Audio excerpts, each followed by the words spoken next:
Montijão chegando aí. Muita chuva pela estrada. Aliás, não muita chuva não, né? Que a chuvinha de leve.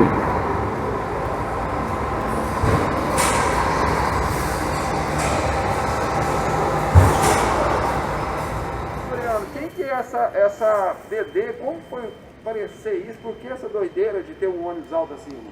Então, pessoal, bacana, estamos aí de volta aí. Contar um pouquinho da história do DD, que é o Double Deck, 2 convés, né? 2 lugares de estar. Enfim, o DD, a história do DD é muito interessante. O DD, ele, na verdade, no Brasil, o primeiro DD, ele veio da CMTC aqui de São Paulo. Ele foi feito pela empresa Tanco, que a Tanco é uma junção, que o dono da Tanco antigo chamava-se Antônio Tamer. Aí ele colocou Tanco, que significa Tamer, que é a inicial do nome dele, e as últimas letras como C e O, comércio de ônibus. A Tanco, ela foi uma que comprou na época Ciferal Paulista, e assim veio ter o nome de Condor. E em 1996 a Tanco saiu, né?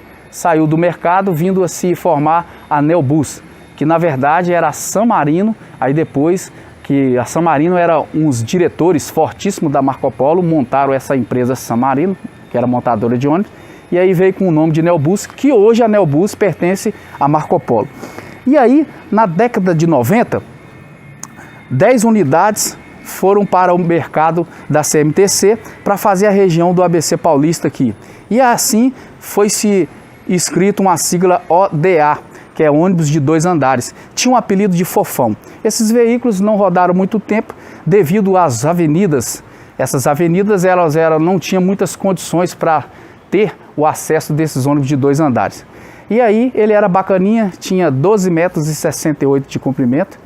Ele era um veículo que comportava 74 pessoas e ele era como se fosse lá na Inglaterra, aqueles ônibus de 2 andares. Não rodou muito tempo e aí veio o Tanco 1989, que é o Gemini, que foi o primeiro rodoviário, o DD rodoviário. Era um motor Scania K112TL, que é o nosso famoso boi bandido, e era um motor de 330 cavalos. E ele era um motor interculado, ou seja, tinha, para a época, era bastante interessante a motorização.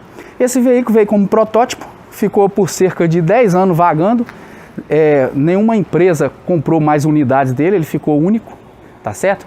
Ele ainda existe, fica do lado, ele está meio que abandonado, do lado de Campinas ali, do Shopping Campinas, segundo eu procurei saber. E esse veículo, ele esteve até na prefeitura de Hortolândia para passeios turísticos, tá certo? E aí, essa história é interessante. Nos anos 2000, que o DD veio assim, como diz, bombar no Brasil, que foi da empresa Viagens Costa, que adquiriu na época bastante unidade para o seu meio turístico. E aí foi aonde veio ter essa popularidade do DD no Brasil. Com essa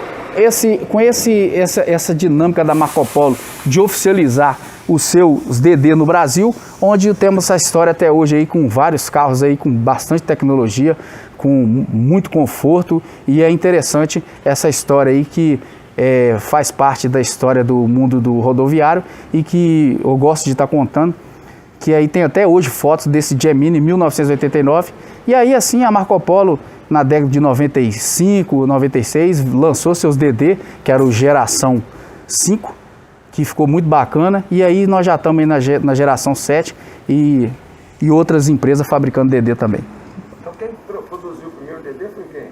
Foi a carroceria Tanco, né? Alguns falam Chanco, mas o certo é Tanco, que é o nome do proprietário, que se chamava Antônio Tamer, e aí ele fez essa junção.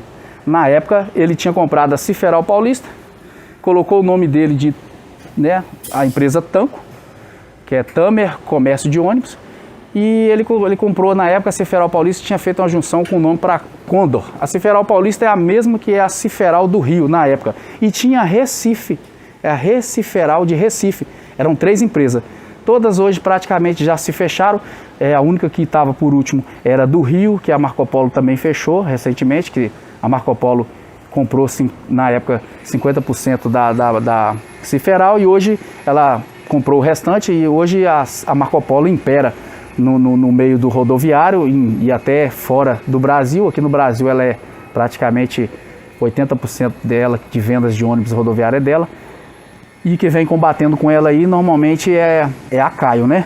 E a Comil agora também tá em cima, porque a Marco Polo ela tem um meio que bomba mesmo o transporte urbano. A Caio chega junto com ela, consegue imperar devido no urbano, a Caio vende muito. Então nós estamos assim carentes de mais carrocerias diferenciadas para nós da busologia desfrutar dessas diferenças. Nós tínhamos aí Mascarello, por exemplo, a Comil. A Comil chama-se Comil, mas é uma junção. Comil chama-se Conrad Mascarello Indústria Limitada. Então foi uma junção que virou Comil. A Ciferal é Companhia Industrial de Ferro e Alumínio. Se junta-se, fica Ciferal. Então às vezes a gente fala nomes assim que a gente nem imagina, mas é uma junção que vira um nome só. E é interessante. Na busologia a gente consegue aprender essas coisas, que é muito, muito chique, muito interessante. Por exemplo, a Buscar. A Buscar, ela coloca nos seus carros a altura do veículo. Por exemplo, nós temos o nosso 12.000 aqui, que é o nosso Buscar aqui. Ele é o 360. 3,60 metros de altura.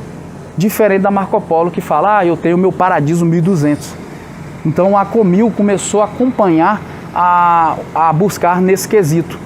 O Campione 3,20, 3,20 metros, 3,40, 3,40 metros e assim sucessivamente. No caso é a altura completa. É a altura completa, desde a roda do chão até o teto. Já o Marco Polo coloca 1.200. Ele tem essa altura, correto? Esse Marco Polo aqui é 3,60 metros.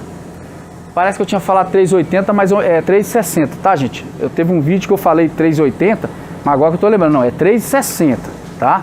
Me perdoe aí, porque... Foi na altura dos dois. Dos dois, 3,60. 3,80, a Buscar chegou a lançar um Jumbus 380, que foi um ícone. O Jumbus 380, quem conhece sabe, é o balão mágico, a Gontijo teve muito. Era o balão mágico, o fofãozão, o carro parecia uma nave. Jumbus 380, ele era 3,80 metros do solo até o final da sua carroceria. Então é só corrigindo aí, lembrei que agora aqui, tá certo? Já teve aí 3,80 metros a Buscar. Não sei agora Buscar com essa nova geração dela, se ela vai lançar esses tipos de carroceria assim, diferente e bacana. Vamos ficar no aguardo aí, não é isso, gente? Então aquele abraço aí, pessoal. Forte abraço aí, espero ter contribuído aí com algumas coisinhas. Sei de muita mais coisa aí, qualquer coisa pergunta aí, faz aí a sua pergunta aí no canal, dá aquele like bacana aí, ajudando o canal do Claudinei aí. E aí vou ficar muito feliz com as suas perguntas aí para mim estar conseguindo responder aí, valeu? Inclusive, pessoal, pode fazer as perguntas aí, que o Leandro está sempre acompanhando o canal lá, algumas coisas que eu não sei já está respondendo automaticamente, né, Leandro? Bacana, pode contar comigo, gente. Conhecimento nunca se perde. Você tem que plantar ele e semear. Amém.